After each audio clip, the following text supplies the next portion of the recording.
Dando continuidad a la Noche Iberoamericana de los Investigadores, recibimos en esta ocasión a Doris Ojeda de INSFRAM. Ella es docente e investigadora de la Universidad Metropolitana de Asunción y es coordinadora de investigaciones de la Facultad de Derecho y Humanidades de dicha universidad.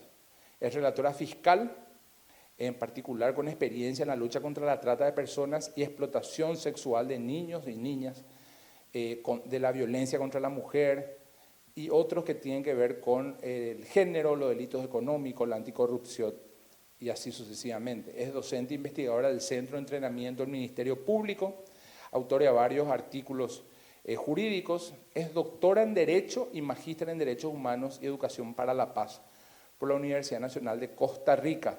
Es especialista en protección jurisdiccional del niño y en materia de justicia penal juvenil. Su línea de investigación son los derechos humanos, la educación para la paz, y en esta ocasión nos presentará una investigación denominada Relación de la Convención Interamericana contra la Corrupción y los Derechos Humanos. En la misma se describe la relación entre la Convención Interamericana contra la Corrupción y los Derechos Humanos, considerando este un instrumento para la administración de la justicia, aun cuando no se refiere directamente a la protección de dichos derechos. Las prácticas corruptas que avanzan en muchos países del mundo tienen como consecuencia el impacto en la realización y en el ejercicio de estos derechos, especialmente en las poblaciones más vulnerables, más rezagadas. Y por lo tanto la corrupción está ligada a hechos punibles cometidos por diferentes agentes, entre los cuales los funcionarios públicos, y es necesario enfrentarlo. Entonces la Convención guía a los estados, los orienta para perfeccionar la normativa interna y poner en práctica mejores herramientas para prevenir, investigar y sancionar, así como por supuesto erradicar en lo posible la corrupción mediante el mecanismo MESICIC, que mitiga sus efectos nocivos y contribuye al desarrollo de una vida cívica digna y democrática. Buenas noches. Me complace compartir con la audiencia en esta oportunidad el resultado de una investigación, como ya lo describió el presentador, que tuvo un enfoque cualitativo de tipo documental y de alcance descriptivo.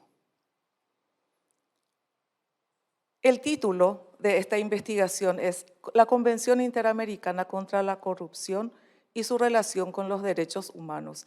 ¿En qué sentido?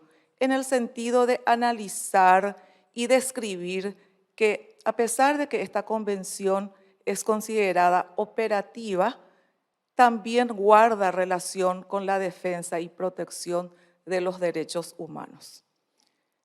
¿Qué es la Convención Interamericana contra la Corrupción? Esta convención es el primer instrumento jurídico internacional que se ocupa de esta problemática. Entonces, vemos que en su artículo 1, en el preámbulo, sostiene que la corrupción socava la legitimidad de las instituciones públicas, atenta contra la sociedad, contra el orden moral y la justicia, así como contra el desarrollo integral de los pueblos. La corrupción como tal, entonces, no está definida en su contenido, ya que es una herramienta para la administración de justicia. Es decir, señala a los estados parte cómo prevenir actos corruptos. Y el Paraguay forma parte de esta Convención Interamericana. Directamente la misma fortalece la protección y defensa de los derechos humanos, dado que los sujetos a los que se dirige son todos los estados que la ratificaron. Entonces, es un instrumento útil ¿para qué? Para robustecer la legislación nacional en la práctica, para prevenir, investigar y sancionar a quienes resulten responsables de su incumplimiento. Es importante señalar algunos artículos que son como pilares de esta convención. Por ejemplo, en el artículo 3 nos explica de que el combate contra la corrupción fortalece las instituciones democráticas, evita distorsiones de la economía, vicios en la gestión pública y el deterioro de la moral social. En esta parte que evita distorsiones de la economía, se refiere directamente a cómo los recursos públicos pueden ser utilizados con otras intenciones y puede causar entonces un perjuicio al presupuesto del Estado y muchas veces al presupuesto otorgado a cada institución pública. ¿Qué más sostiene esta convención? Que es importante la generación de conciencia y que la corrupción existe y es grave. Debe fortalecerse la participación de la sociedad civil en la prevención y lucha contra esta. En esta línea cita al crimen organizado y al tráfico de estupefacientes como hechos que podrían tener vínculos estrechos con la corrupción.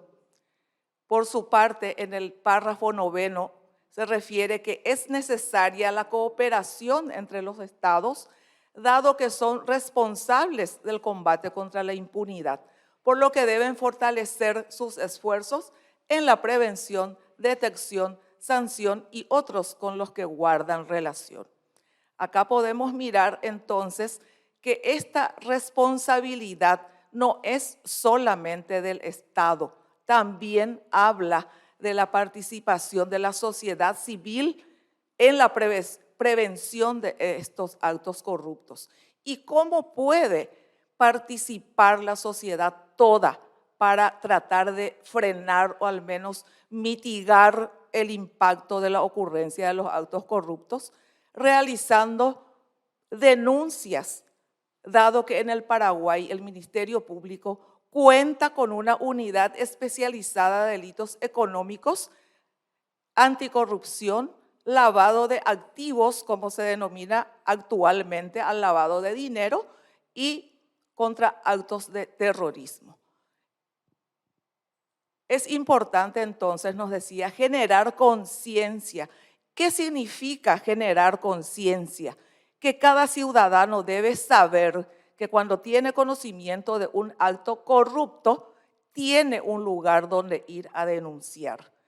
Muchas veces incluso estos actos corruptos son cometidos en nuestras propias instituciones públicas o privadas, entonces estamos obligados a realizar esa denuncia.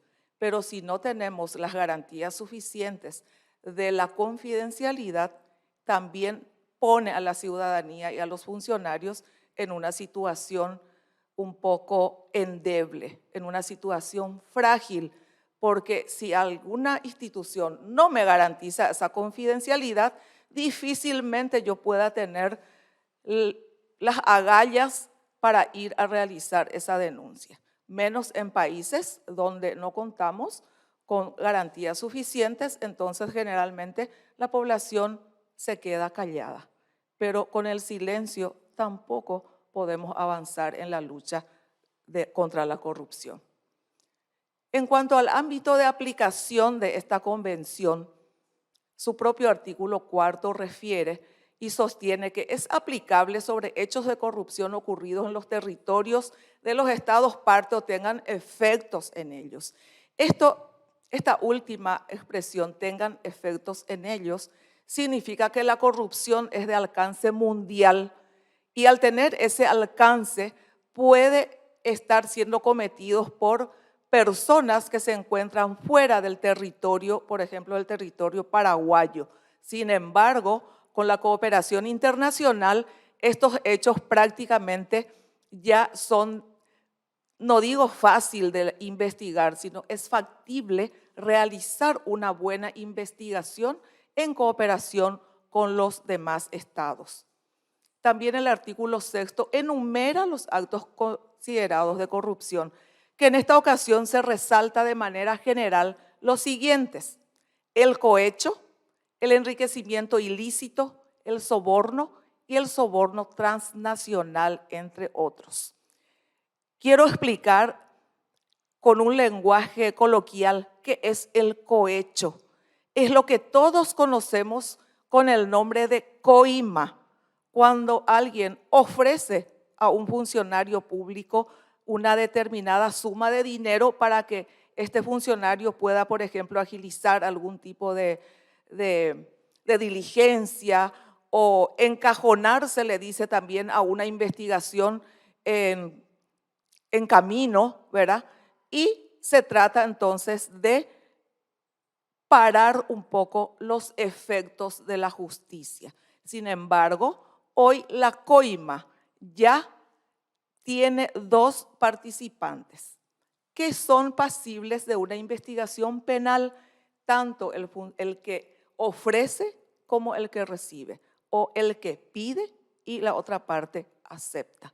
Este paso en la legislación, en la normativa, es importante porque en otros tiempos la coima o el cohecho solamente le era endilgado al funcionario público. Sin embargo, el funcionario público muchas veces tal vez no solicita nada y viene la otra parte a ofrecerle un pago por un acto corrupto. ¿Qué es la corrupción?